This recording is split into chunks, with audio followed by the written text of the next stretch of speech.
धागा पकडून आशिष शेलार यांनी राज ठाकरेंच्या शिवसेनेतील बडव्यांविषयी केलेल्या जुन्या विधानाची आठवण करून दिली।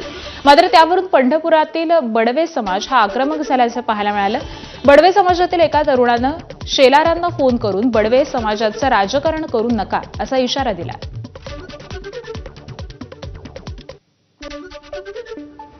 आणि तुम्हाला स्पष्ट सांगतो साहेब, बडव्यांचं ऐका बडव्यांचं नाव घ्यायचं अधिकार कोणालाच नाही। बडव्यांचा इतिहास खरंच तुम्ही एकदा माहिती करून घ्या।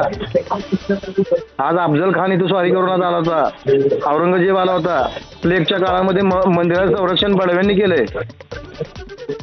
आता बोलू मी, तुमचं ऐकलं तर? हा बोला।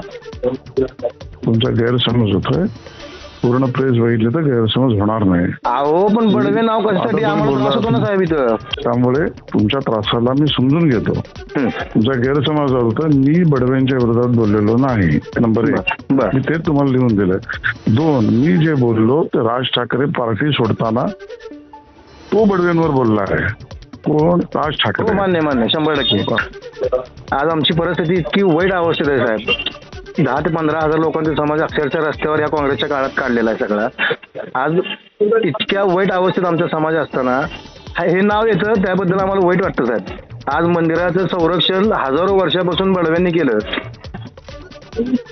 तुम्ही आता मला बोलतो ना, हा तुम्ही बोललात ते मान्य मला की तुम्ही बडव्यांची बाजू घेऊन बोललात।